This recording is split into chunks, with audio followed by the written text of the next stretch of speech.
Students, आज class 11th का subject chemistry में आज हमारा जो टॉपिक है वो है states of matter. States of matter, matter तो आपने पहले ही पढ़ा है 9th 10th में मैटर क्या होता है। तो 11th में हम इसके स्टेट्स क्या होते हैं। तो there are 3 states of matter. Number 1, solid state. Number 2, liquid state. And number 3, gaseous state. और भी एक दो स्टेट्स होते हैं, सुपर कूल्ड स्टेट होती है एक्स्ट्रा, लेकिन हमारे जो सिलेबस में है वो है 3 स्टेट्स मैटर के। तो जो सॉलिड स्टेट है ये हमने 12th में पढ़ना है, लिक्विड स्टेट भी 12th में और फिजिक्स में आधा पोर्शन। तो आज का जो हमने 11th में इंपॉर्टेंट पढ़ना है वो है गैसियस स्टेट। तो हमें पता है मॉलिक्यूल जो होता है इसमें 2 तरह की टेंडेंसी होती है। मॉलिक्यूल में देयर आर 2 टाइप्स टेंडेंसी।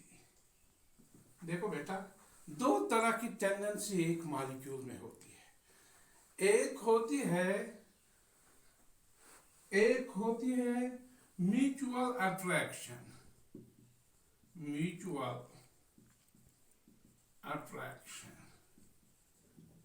दूसरी होती है एस्केपिंग टेंडेंसी। एक मॉलिक्यूल में 2 तरह की टेंडेंसी होती है, म्यूचुअल अट्रैक्शन और escaping tendency. Mutual attraction means जब एक मॉलिक्यूल में फोर्स ऑफ अट्रैक्शन होगी। एस्केपिंग टेंडेंसी होगी जब मॉलिक्यूल एक दूसरे से दूर भागेंगे। तो 2 तरह की जो टेंडेंसी एक मॉलिक्यूल में होती है, अगर म्यूचुअल अट्रैक्शन जब ज्यादा होगी एस्केपिंग टेंडेंसी से, तो मॉलिक्यूल की स्टेट क्या होगी? वो होगी सॉलिड स्टेट। जब म्यूचुअल अट्रैक्शन बराबर होगी एस्केपिंग टेंडेंसी की, जो मैटर की जो पोजीशन होगी वो होगी लिक्विड स्टेट। जब म्यूचुअल अट्रैक्शन कम होगी एस्केपिंग टेंडेंसी से, इसका मतलब जो है मैटर की जो स्टेट होगी वो होगी गैसियस स्टेट। आपको समझ आ गई मेरी बात? 2 तरह की टेंडेंसी होती है, म्यूचुअल अट्रैक्शन, एस्केपिंग टेंडेंसी। जब म्यूचुअल अट्रैक्शन ज्यादा होगी एस्केपिंग टेंडेंसी, यानी कि जब जो मॉलिक्यूल्स होंगे वो एक दूसरे के साथ चिपके हुए होंगे, तो जो वहां पर मैटर की जो स्टेट होगी वो सॉलिड होगी। क्योंकि सॉलिड में जो है मॉलिक्यूल्स जो होते हैं एक दूसरे के साथ चिपके हुए होते हैं, पार्टिकल्स जो है जो पार्टिकल्स होते हैं एक दूसरे के साथ मिले हुए होते हैं। और जो दूसरी बात होगी, जब म्यूचुअल अट्रैक्शन और एस्केपिंग टेंडेंसी, ना पार्टिकल्स भागेंगे ना एक दूसरे के साथ चिपके रहेंगे, तो जो वहां पर जो स्टेट होगी वो लिक्विड स्टेट होगी। लेकिन जब म्यूचुअल अट्रैक्शन बिल्कुल कम होगी, एस्केपिंग टेंडेंसी ज्यादा होगी, पार्टिकल्स एक दूसरे से दूर भागना शुरू हो जाएंगे, तो उस सूरत में जो स्टेट होगी वो होगी गैसियस स्टेट। तो अब हम इसके जो है गैसियस स्टेट जो होती है वो कब होगी? गैसियस स्टेट कब? गैसियस स्टेट पे एक मॉलिक्यूल कब गैसियस स्टेट होगी? गैसियस स्टेट क्या? जब लो प्रेशर हाई टेम्परेचर होगा, हाई टेम्परेचर लो प्रेशर होगा, लो प्रेशर लो टेम्परेचर होगा, हाई प्रेशर हाई टेम्परेचर होगा। कब गैसीय स्टेट आएगी, ये कभी पूछा जाता है, नीट या JEE में ये पूछा जाता है कि कब गैसीय स्टेट होगी किसी मैटर की। तो वहां पर 3-4 ऑप्शन दिए हुए होती है।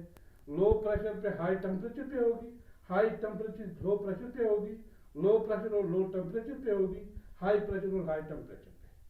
चारों में हमें गेस करना है कि किस पे होगी। देखो बेटा, जो अभी हमने देखा, जो गैसीय स्टेट होती है उसमें जो है म्यूचुअल अट्रैक्शन कम होती है एस्केपिंग टेंडेंसी से। जब म्यूचुअल अट्रैक्शन कम होगी, इसका मतलब जो होगा प्रेशर और टेम्परेचर क्या होगा, प्रेशर और टेम्परेचर। गैसीय स्टेट में प्रेशर क्या होना चाहिए ताकि वो लिक्विड स्टेट में आ जाए, गैस स्टेट में आ जाए। प्रेशर अगर ज्यादा होगा तो जो पार्टिकल्स है एक दूसरे के साथ आएंगे तो सॉलिड स्टेट में जाएगा, अगर उससे कम होगा तो लिक्विड में जाएगा। तो प्रेशर यहाँ पर बिल्कुल क्या होना चाहिए, लो प्रेशर। वो है कि जो प्रेशर है लो होना चाहिए, और जो टेम्परेचर है गैस स्टेट में टेम्परेचर हाई होना चाहिए। इसका मतलब है तब गैसीय स्टेट आएगी जब लो प्रेशर और हाई टेम्परेचर, लो प्रेशर और हाई टेम्परेचर यहाँ पर है। तो इसका मतलब है जो पहली ऑप्शन है वो सही होगी। तो आप लोगों को ये पता है कि गैसीय स्टेट लो प्रेशर और हाई टेम्परेचर पे आएगी। इसके बाद हमारे पास इसके मेजरेबल प्रॉपर्टीज कौन कौन सी है, गैसीय स्टेट की मेजरेबल प्रॉपर्टीज। देखो बेटा, इसमें मेजरेबल प्रॉपर्टी है, 4 तरह की मेजरेबल प्रॉपर्टी होती है। Measurable properties of gaseous state. Number 1 होगा यहां पर जो हमारे पास mass. Number 2 volume. Number 3 temperature. Number 4 pressure. Number 5 density. There are 5 measurable properties for gaseous state. That is, first is mass, second is volume, third is temperature, fourth is pressure, and fifth is density. अब हम पहली measurable property mass को देखेंगे। देखो बेटा, अगर हमारे पास एक एम्प्टी सिलेंडर होगा, एम्प्टी सिलेंडर जिसका मास जो हम देखेंगे W1 ग्राम होगा, फिर हम इसमें हम गैस भरेंगे, फिल्ड विथ गैस।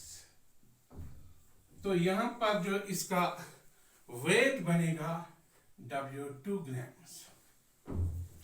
तो मास किसके बराबर होगा, मास बराबर होगा W2 माइनस W1 ग्राम्स।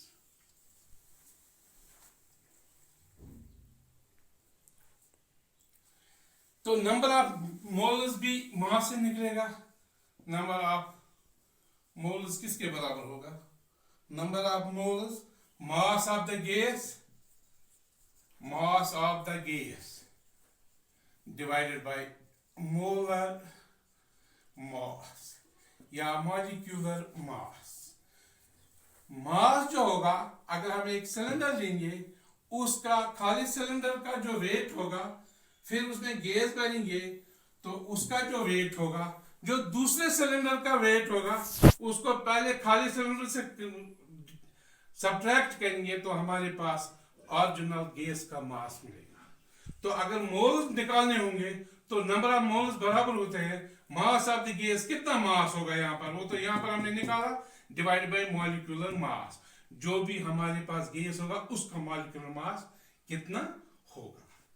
तो दूसरी प्रॉपर्टी जो है मेजरेबल प्रॉपर्टी, वो है volume. That is number 2, volume.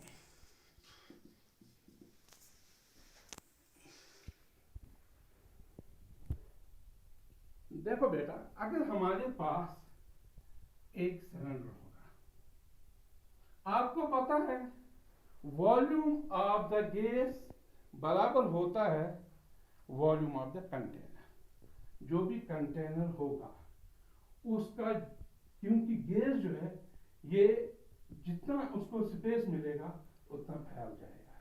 Gas के जो पार्टिकल्स होते हैं वो एक दूसरे से दूर भागना चाहते हैं। जितना भी उनको जगह मिले, जितनी भी उनको स्पेस मिले, उतना ही वो दूर भागना पसंद करेंगे। लिहाजा अगर कंटेनर बड़ा होगा, अगर कंटेनर हम फर्ज करेंगे इसका वॉल्यूम V है, इस पूरे कंटेनर का वॉल्यूम V है। अगर यहाँ पर इसमें कुछ कंकर भरे होंगे, नीचे बलक में इसके कंकर भरे होंगे, तो हम मान लेंगे कि जो ये बलक है इसका वॉल्यूम X है। तो इसका मतलब है जो यहां पर गैस का वॉल्यूम होगा वो बराबर होगा V minus x. V minus x, ये वॉल्यूम होगा किसका? गैस का। दूसरी बात, अगर हम इस कंटेनर में 3 तरह के गैसेस देंगे, ये इसकी एक स्पेशल प्रॉपर्टी है। नाइट्रोजन गैस लेंगे, ऑक्सीजन गैस लेंगे, हाइड्रोजन गैस लेंगे, तो कंटेनर का जो वॉल्यूम होगा, अगर ये 100 सेंटीमीटर क्यूब होगा, मिसाल के तौर पर ये 100 सेंटीमीटर क्यूब होगा, तो यहां पर हमें याद रखना होगा, अगर हमें बताएगा कोई कि नाइट्रोजन का वॉल्यूम क्या है, आपको बताना होगा नाइट्रोजन का वॉल्यूम 100 सेंटीमीटर क्यूब है, ऑक्सीजन का वॉल्यूम है 100 सेंटीमीटर क्यूब, हाइड्रोजन का वॉल्यूम है 100 सेंटीमीटर क्यूब। क्योंकि ये जो नाइट्रोजन, ऑक्सीजन और हाइड्रोजन है, these are 3 non reacting gases. ये इसकी प्रॉपर्टी है, ये तीनों क्या है? 3 नॉन रिएक्टिंग गैसेस। जो भी इनका वॉल्यूम सिलेंडर का होगा वो उसके सारे वॉल्यूम अपने अपने उसके बराबर होंगे। गोया कि सिलेंडर का 100 सेंटीमीटर क्यूब वॉल्यूम है, तो नाइट्रोजन का भी वही होगा, ऑक्सीजन का भी वही होगा और हाइड्रोजन का भी वॉल्यूम वही होगा। अगर हम आप देखेंगे कि भाई इसकी यूनिट्स क्या है, यूनिट्स के इसके हैं लीटर, यूनिट्स है लीटर, या इसका यूनिट्स होगा decimetre cube, decimetre cube DM3, तो ये इसके यूनिट्स होंगे। इसके बाद जो तीसरी प्रॉपर्टी है वो है टेम्परेचर।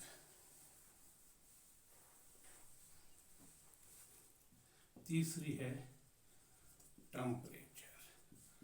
टेम्परेचर जो है ये कोई छोटी प्रॉपर्टी नहीं है।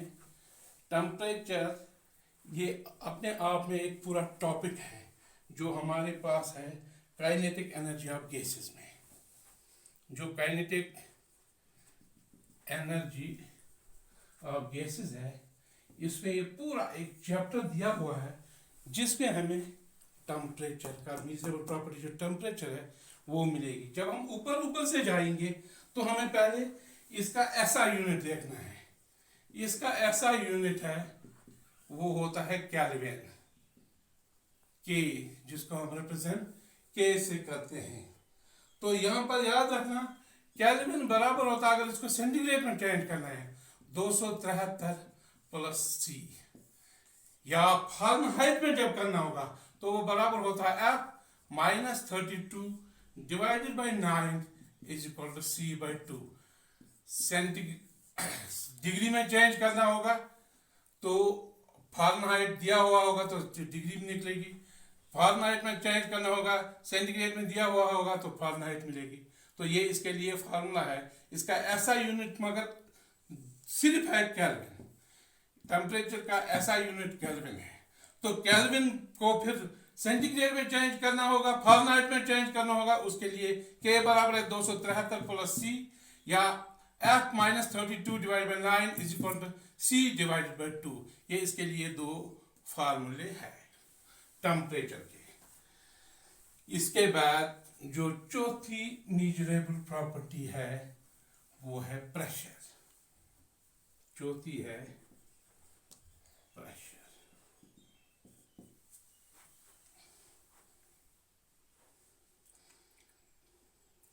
देखो बेटा, प्रेशर क्या होता है?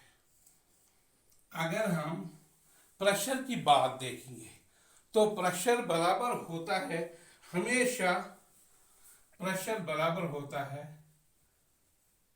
प्रेशर बराबर होता है कि कितना force, force divided by area.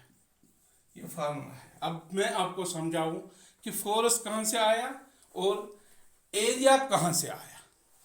अगर यहां पर एक मॉलिक्यूल है, एक कंटेनर में एक मॉलिक्यूल है, कितने जोर से इस वाल पर वो मारेगा, कितना फोर्स से वो इसको मारेगा, वो F के बराबर है।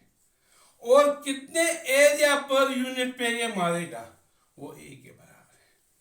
तो प्रेशर होगा कि जो ये मॉलिक्यूल, क्योंकि आपको पता है गैसेस जो पार्टिकल्स होते हैं वो रैंडम पोजीशन में होते हैं, वो घूमते रहते होते हैं, वो एक दूसरे को धक्का मारते हैं, फिर धक्का मारते मारते मारते वो वाल को भी टक्कर मारते हैं। वो है कि उनकी एनर्जी यहाँ पर बढ़ जाती है। तो यहाँ पर जो इनका प्रेशर होगा वो कितने फोर्स से इस वाल पर वो मारेंगे और कितने एरिया पर मारेंगे, उसको कहते हैं हम प्रेशर। तो इसके जो यूनिट्स होंगे, ऐसा यूनिट्स वो है न्यूटन पर मीटर स्क्वायर। यूनिट्स इसके हैं न्यूटन पर मीटर स्क्वायर, या इसके यूनिट्स हम उसको हम बोलते हैं पास्कल, PA। तो यहां पर आपको याद रखना है कि पास्कल किसके बराबर होता है? एक ATM, क्योंकि इसके जो यूनिट्स है न्यूटन पर मीटर स्क्वायर है, पास्कल है, और ATM इसके यूनिट्स है। एक ATM बराबर होता है इसका 1.01325 into 10 raise to power 5 pascal. जब हम इसको चेंज करेंगे तो ये आएगा यहाँ पर 1 2 5 1 2 3 4 5 1.01325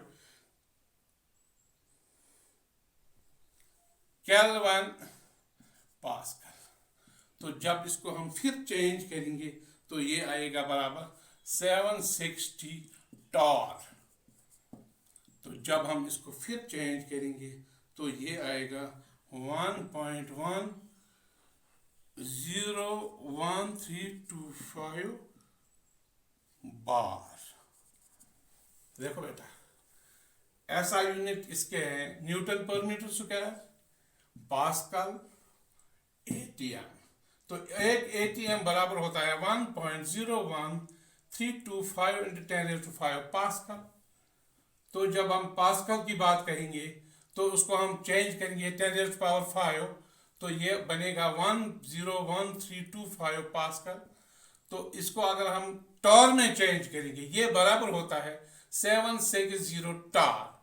जब टार को हम बार में चेंज करेंगे ये बनेगा 1.01325 बार। तो उसके बाद लास्ट जो मेजरेबल प्रॉपर्टी है वो है डेंसिटी। डेंसिटी पांचवी मेजरेबल प्रॉपर्टी जो है वो है डेंसिटी। हमें पता है डेंसिटी बराबर होता है mass upon volume. Mass upon volume.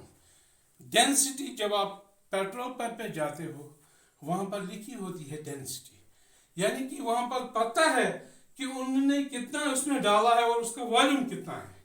Mass upon volume density के बराबर होता है। तो SI यूनिट इसका बराबर होता है SI यूनिट वो बराबर होता है किलोग्राम पर मीटर। तो जब हम डेंसिटी की बात करेंगे, डेंसिटी बराबर होता है PM divided by RF। PM divided by RF। देखो बेटा, M जो बराबर होता है वो है मोलर मास। P किसके बराबर होता है? प्रेशर। R होता है गैस कांस्टेंट, गैस कांस्टेंट। इसका वैल्यू होता है बराबर R का 0.0121 ATM लीटर पर केल्विन। ठीक है। इसके बाद जो F होता है ये है एब्सोल्यूट टेम्परेचर, एब्सोल्यूट टेम्परेचर। यानी कि डेंसिटी हमें पता है ये बराबर होता है मास अपॉन वॉल्यूम। डेंसिटी का जब हम निकालेंगे मास अपॉन वॉल्यूम कैसे निकालेंगे? PM divide by RF।